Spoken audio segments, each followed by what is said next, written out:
Bismillahirrahmanirrahim. Assalamualaikum warahmatullahi wabarakatuh.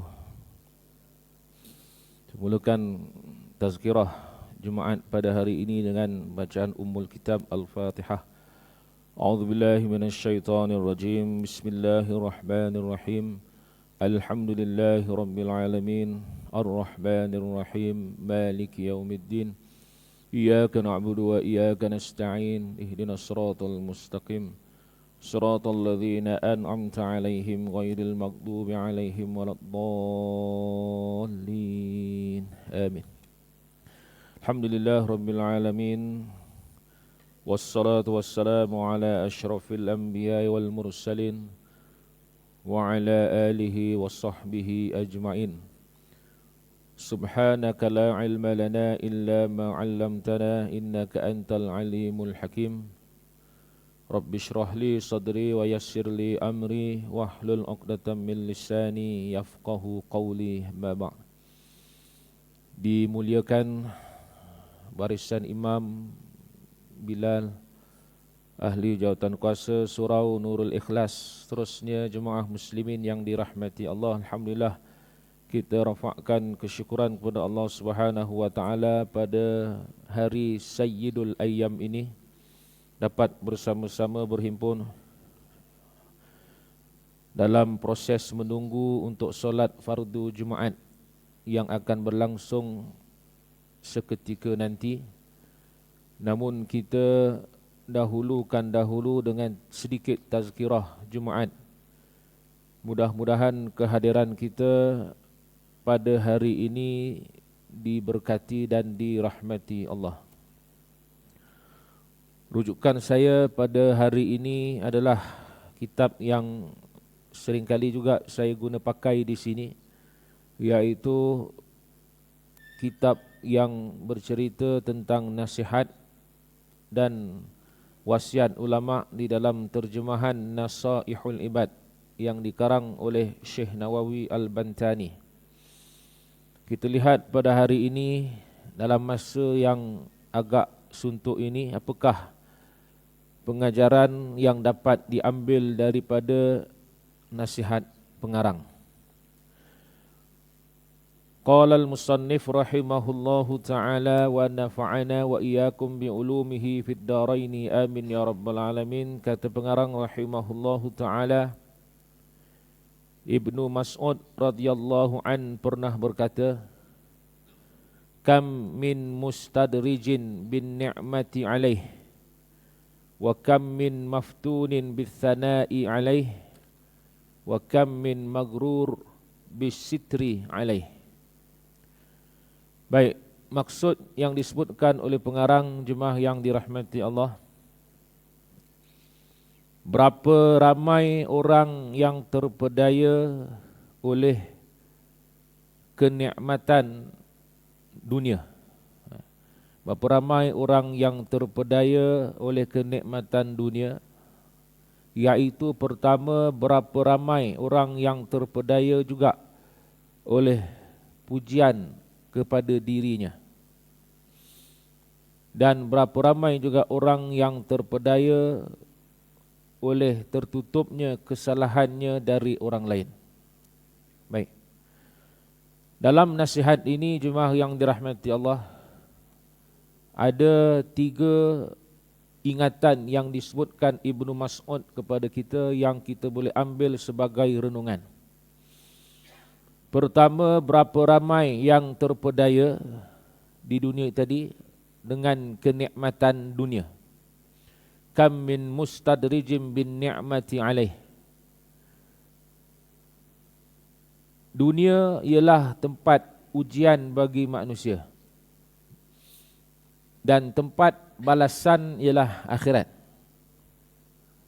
Dan dalam ujian dunia ini, pelbagai nikmat yang kita kecapi, yang kita hadapi. Banyaklah nikmat. Nikmat apa bila sebut dunia? Paling-paling utama yang menjadi rebutan orang, nikmat kekayaan, nikmat kesenangan hidup. Saya ingat tak ada orang yang hidup nak dalam keadaan miskin. Ada? Siapa ada? Angkat tangan nak tengok. Alah, ada. Kalau ada macam pelik sikit lah. Jadi semua orang nak senang, nak nikmat, nak bahagia. Atau dengan kata lebih tepat lagi, kaya lah. Semua orang inginkan kekayaan. Namun kata Ibnu Mas'ud, berapa ramai tadi yang terpedaya oleh kenikmatan dunia tadi. Di mana nikmat dunia itu bimbang satu keadaan yang akan menjadi istidraj kepada kita. Sebab tu disebut mustadrij bin ni'mati alaih. Mustadrij, orang yang dihinggap kepadanya perkara istidraj. Bagaimana istidraj itu? Banyak nikmat-nikmat dunia dikecapi, seperti tadilah kaya, senang dan sebagainya. Namun nikmat-nikmat itu tidak pun sebenarnya menyelamatkannya di akhirat. Bahkan akan memakan dirinya sendiri. Itu yang dikatakan mustadrij. Orang yang ditimpakan padanya istidraj. Contoh paling mudah yang biasa kita dengar, satu makhluk manusia yang bernama Fir'aun. Semua orang kenal Fir'aun itu. Bila sebut Fir'aun, jarang orang kata baik, betul? Jahat lah. Dengan kekuasaan, power yang dimilikinya, dan dia menyalahgunakan kuasa itu untuk kepentingan dia, Fir'aun. Begitu juga satu lagi makhluk bernama Qarun. Orang yang kita sebut kaya dengan harta, Qarun. Sebab tu nama harta Qarun. Balik semayang Jumaat nanti, gali-gali tanah di belakang rumah, jumpa harta. Pun kita nama harta Qarun. Pelik. Patut harta kita lah. Harta Qarun juga. Padahal Qarun di Mesir tu. Jumpa pula gali di Bandar Putera Permai. Jumpa. Jauh pergi. Jadi Qarun. Jadi orang yang banyak harta. Namun sejarah membuktikan kekayaan yang dimiliki Qarun, kekuasaan yang dimiliki Fir'aun, akhirnya memakan diri. Maka mereka tadi digelar mustadrij. Orang yang senang kata diberikan juga bala ujian kerana harta yang disebut istidraj tadi. Maka inilah yang diingatkan oleh Ibnu Mas'ud, jemaah yang dirahmati Allah, disebutkan pengarang, agar nikmat-nikmat dunia yang kita kecapi hari ini, kalau dapat kita manfaatkan sebaik mungkin. Bukan kita buang nikmat itu, ambillah. Tapi kita guna sebaik mungkin. Contoh, kalau hartanya banyak, maka bagaimana nak memanfaatkan harta itu? Banyakkan bersedekah. Itu contoh. Banyak bersedekah, banyak bertabarruk, banyak menolong orang. Terutama siapa je? Janda, betul? Ramai orang suka tolong. Lebih-lebih lagi janda-janda berhias. Lagi ramai suka orang tolong. Tanya pula, janda apa? Tapi tolong itu bukan nak glamour, bukan nak popular. Tolong tadi lillahi ta'ala, kerana Allah. Maka dengan sebab itu, nikmat itu dimanfaatkan sebaik mungkin.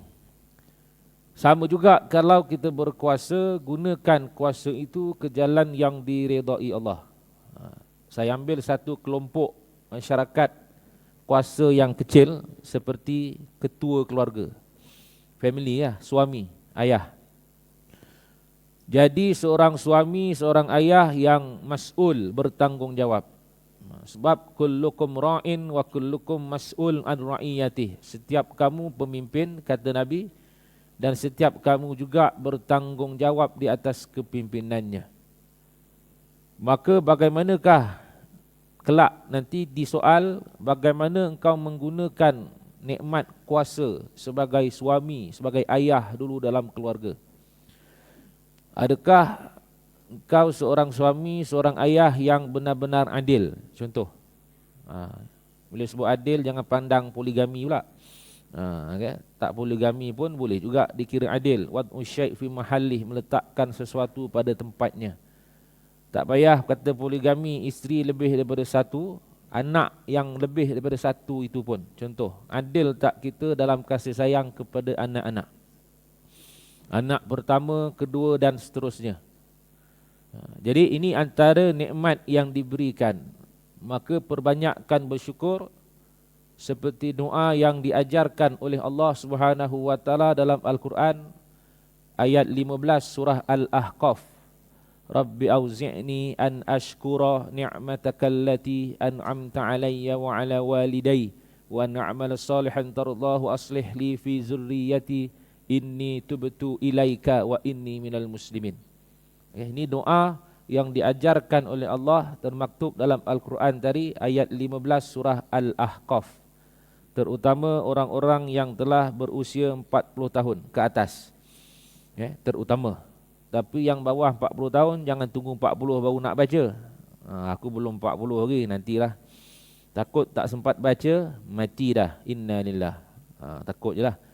Jadi baca daripada sekarang. Doa terutama dalam Quran, dalam hadis, kita ambil manfaatkan doa tadi. Okay? Jadi poinnya ialah kita menjadi orang bersyukur dengan nikmat. Bimbang kita terpedaya menjadi mustadrij dengan nikmat itu. Pertama. Maka dengan sebab itu pengarang juga sebut banyak orang, ramai orang yang bergelumang kenikmatan, tetapi pada gilirannya nikmat itu hilang beransur-ansur. Kerana apa? Kerana ia kurang pandai berterima kasih. Tadilah berterima kasih itu bahasa kita dalam tasawuf disebut bersyukur. Tadi kaya tadi dengan harta, kaya dengan kuasa yang dimiliki nikmat tadi, akhirnya kata pengarang hilang beransur-ansur. Sikit-sikit harta habis, sikit-sikit hilang kuasa. Contoh.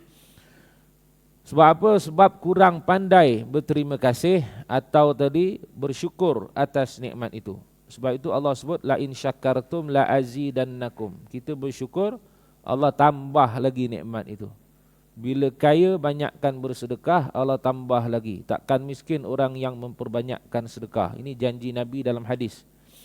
Takut miskin banyak sedekah, nak kaya juga banyak bersedekah. Okay? Dan menggunakan jalur-jalur yang dikehendaki oleh pemberi nikmat. Jadi tak berterima kasih, tak bersyukur, dan kita tak gunakan nikmat tadi ke jalan yang senang kata diridai oleh Allah. Maka akhirnya tadi menjadi orang yang dikatakan mustadrij. Baik.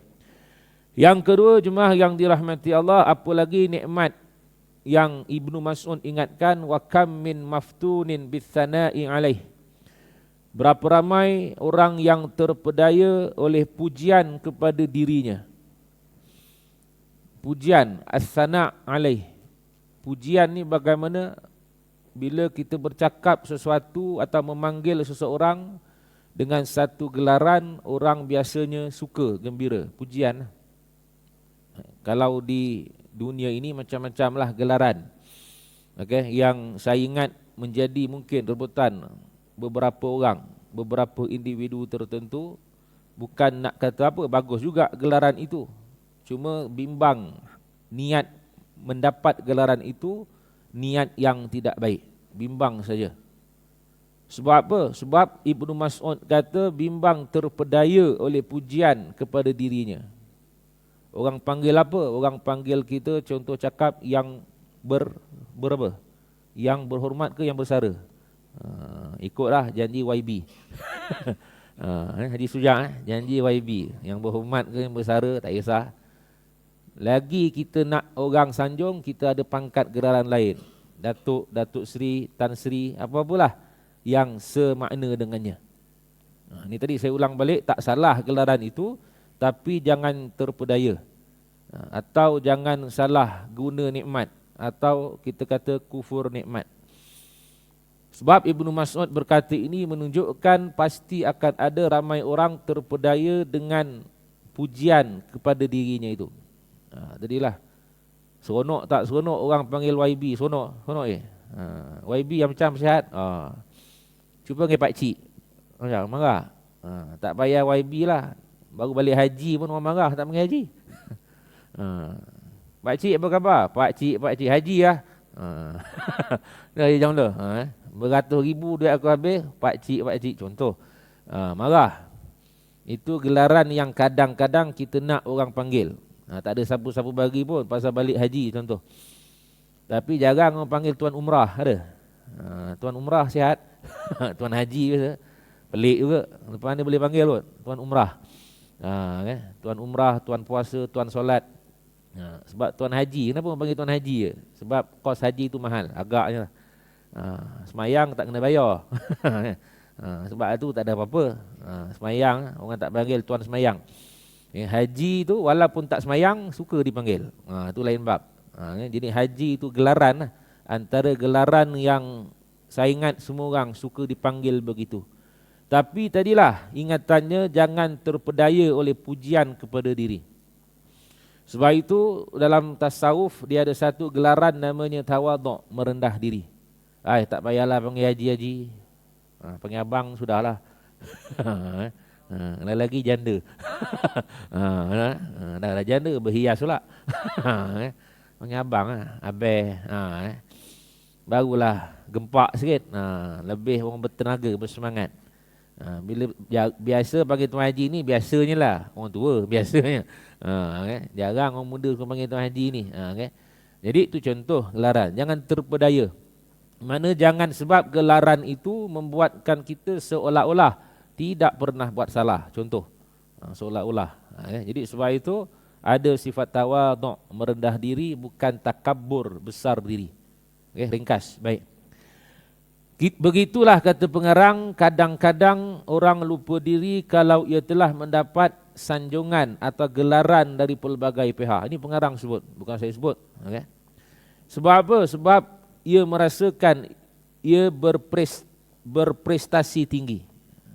Macam gelaran-gelaran tadi, macam YB, Datuk dan sebagainya. Agak-agak orang itu ada tak kita kata kualiti yang hebat? Mesti ada. Tak sewenang-wenang diberikan gelaran itu. Yang dimana dengan prestasi yang tinggi itulah menyebabkan ia memperoleh gelaran itu. Ini pengarang sebut. Ia lupa bahawa tidak semua sanjungan itu membahagiakan. Ada orang tadilah gembira, happy dengan gelaran. Tak kisahlah apa-apa gelaran pun. Tapi ingatan pengarang apa? Disebut, saya ulang balik, ia lupa tidak semua sanjungan atau pujian itu membahagiakan. Ini yang kata Pak Ali Madu 3 baik ada makna. Tiba-tiba je lembut, baik. Tiba-tiba. Tu bukan kata membahagiakan. Tidak pula semua celaan itu akan membawa kita jatuh dan hina. Pujian lawannya hinaan, cercaan. Semua orang tak suka dicerca, tak suka dihina. Tetapi macam disebutkan tadi, jangan menganggap hinaan cercaan itu sebagai sesuatu yang menjatuhkan kita. Sebab itu orang-orang kita selalu sebutlah sabar, ada hikmah, ada hikmah. Hikmah itu kita anggap ujian tadi sebagai sesuatu yang kita husnuzan dengan Allah, berpandangan baik dengan Allah. Sabarlah. Sabar orang cerca, orang hina kita. Sebab bukan semua itu menjatuhkan kita. Silap-silap bila kita bersangka baik dengan Allah, segala cercaan dan hinaan itu terus menjadikan kita bertaqarrub kepada Allah, terus mendekatkan diri kepada Allah, bukan menjauhkan diri kepada Allah. Itu antara kita kata hikmahnya. Tapi dengan syarat tadilah, sabar, redha, tabah, cekal, dan jangan berputus asa dengan rahmat Allah. La tai'asu min rahmatillah. Jangan kena cerca, kena hina je terus down. Sekarang orang tak panggil down, orang panggil koyak. Payah juga cakap salah. Apa lagi selain koyak? Yang semakna dengannya. Payah, takut kena saman juga. Bahaya sekarang. Jadi jangan mudah koyak, senang cakap. Jangan mudah down. Dengan istilah-istilah itu bahkan kita jadi sebagai satu suntikan semangat untuk terus lebih berjaya dengan nikmat ataupun gelaran diberikan kepada kita. Yang ketiga kata Ibnu Mas'ud, wa kam min magrur bisitri alaih. Berapa ramai juga orang terpedaya oleh tertutupnya kesalahannya dari orang lain. Setiap orang ada buat salah tak? Agak-agak.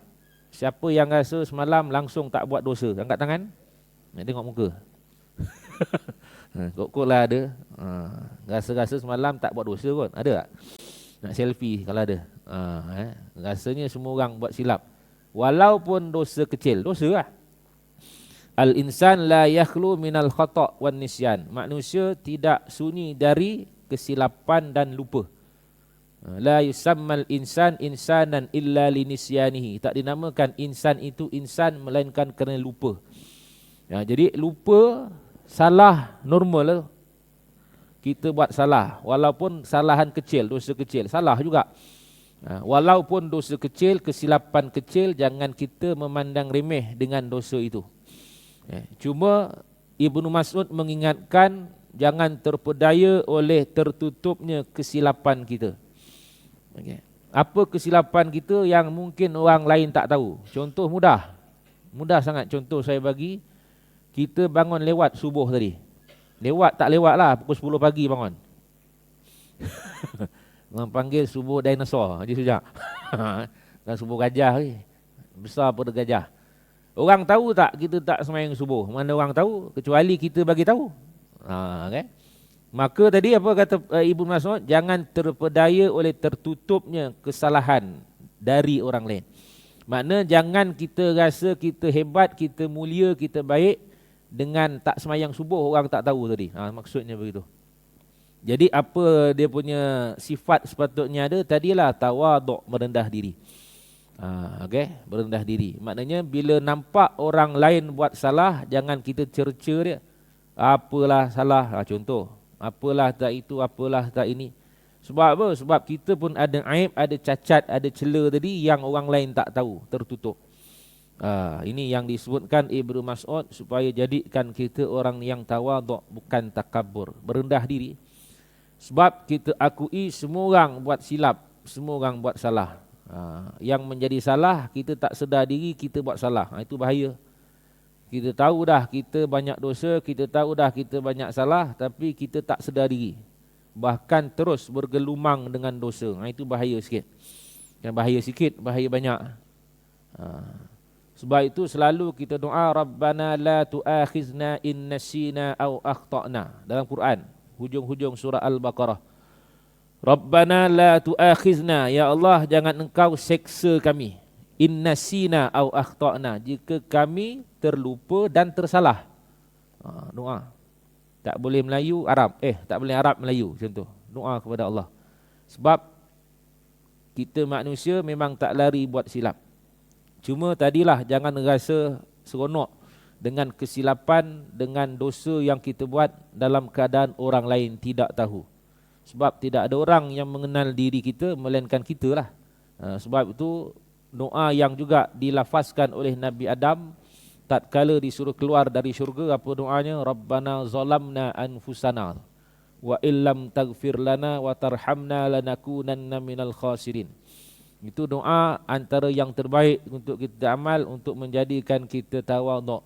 Sama juga doa Nabi Yunus, la ilaha illa anta subhanaka inni kuntu minadh zalimin. Dua-dua doa tadi ada menyifatkan diri kita orang yang zalim. Zalim ni maknanya orang yang, kalau bahasa kasar, zalim ni jahat lah, bahasa kasarnya. Jadi kita tahu kita ni jahat, senang cakap. Maka kenapa kita nak takabur, nak bangga diri? Sedangkan kita juga ada dosa yang mungkin Allah tak ampunkan. Mungkin, mudah-mudahan Allah ampunkan dengan sifat pemaafnya Allah itu. Namun diingatkan agar kita tak terpedaya oleh tertutupnya kesilapan yang kita lakukan itu dari orang lain. Maka begitulah yang disebutkan pengarang jemaah yang dirahmati Allah. Seperti juga halnya ramai orang tertipu oleh gemerlapnya dunia dan kekayaan yang diperoleh. Sehingga apa? Ia lupa berbakti dan bersyukur kepada Allah. Oleh sebab itu jangan terlalu mengharapkan dengan harta dunia, ataupun jangan terlalu silau dengan harta dunia. Ayat pengarang. Jangan terlalu silau, jangan terlalu mengharapkan dengan kilauan dunia, harta tadi. Kerana bukanlah semua yang berkilau itu emas, kata pengarang. Utamakan akhirat dalam hidup ini agar dunia menjadi kuat. Tetapi jangan mengutamakan dunia, sebab akhirat boleh terlepas dan akhirat nanti kita akan menjadi rugi. Jadi ini antara yang disebutkan oleh pengarang. Saya nak kaitkan dengan satu wasiat ataupun nasihat yang pernah Luqmanul Hakim berikan kepada anaknya. Selalu saya mainkan ucapan itu agar juga mendidik diri sendiri. Kata Luqman, ya bunayya la tadkhul fid dunya dukhulan yadurru bi akhiratik wa la tatrukha hatta takuna kallan 'alan nas. Ini pesanan Luqman kepada anaknya yang kita boleh ambil pesan kepada anak kita juga, atau keluarga kita, atau sahabat kita, atau diri kita sendiri.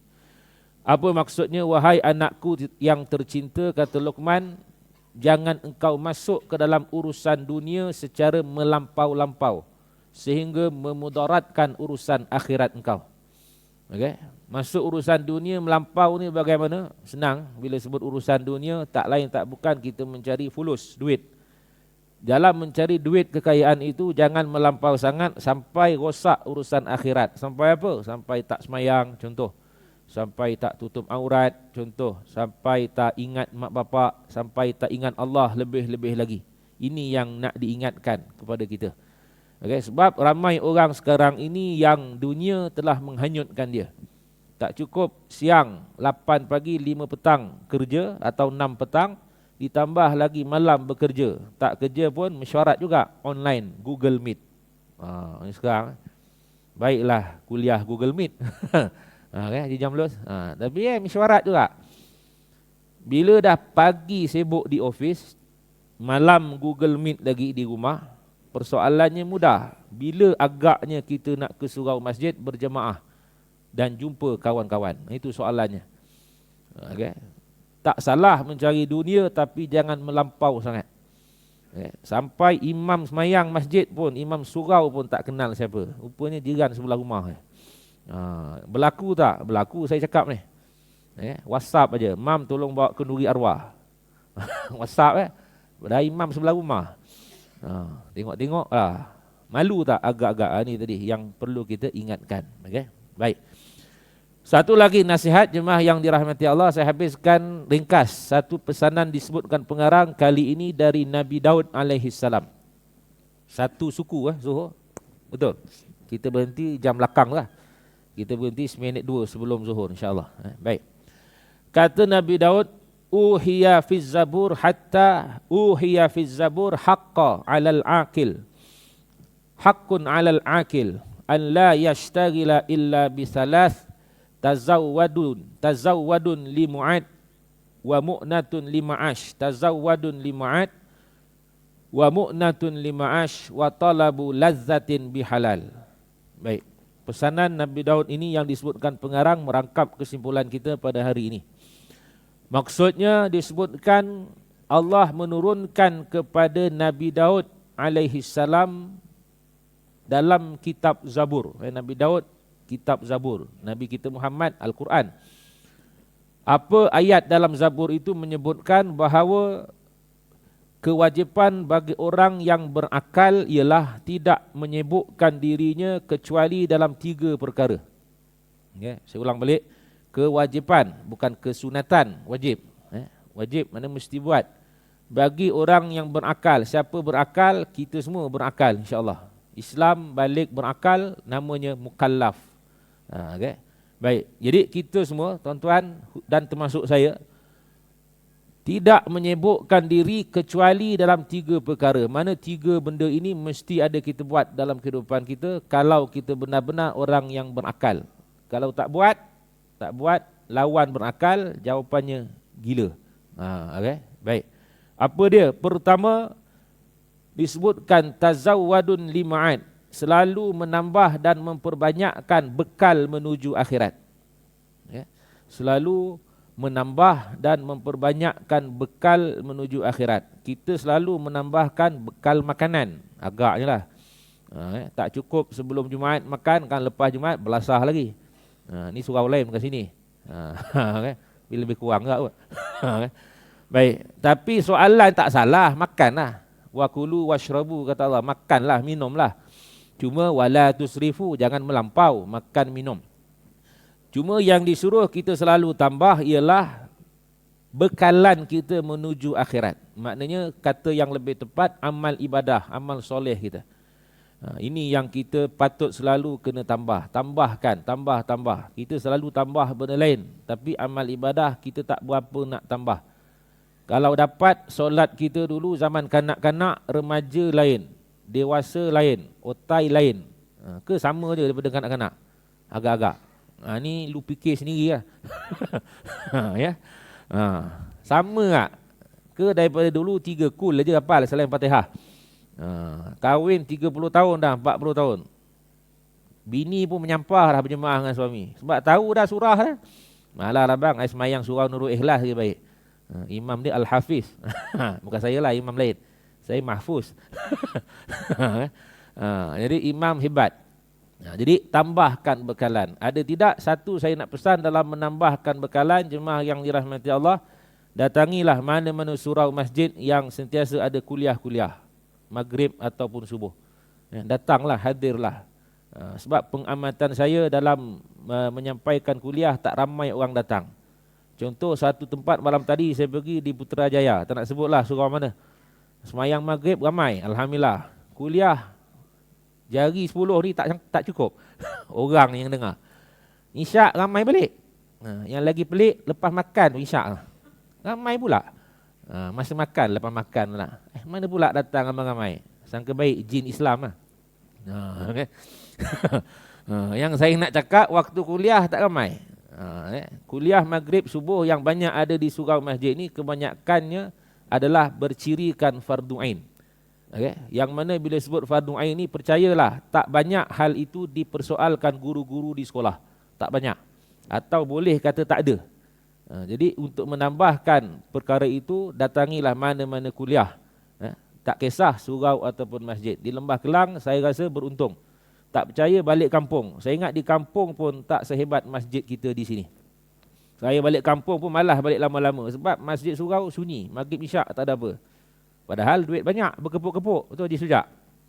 Ada yang pencen balik kampung, tak lama balik semula ke bandar. Abang Haji kata dulu lepas pencen balik kampung. Boring Ustaz, masjid tak ada apa-apa.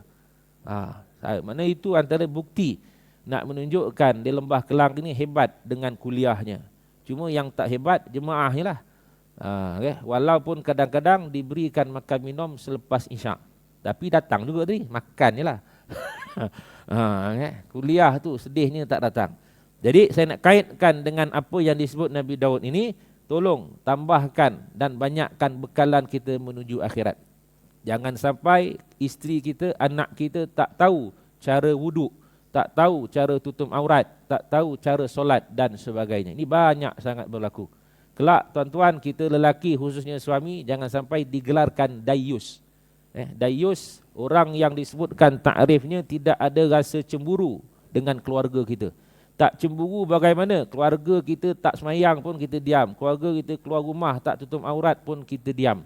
Okay, ini yang dibimbangkan menjadi dayus. Dan lebih malang lagi, la yadkhulul jannah dayus. Tak masuk syurga orang yang digelar dayus. Kalau tak masuk syurga agak-agak ke mana? Neraka ke terpagar?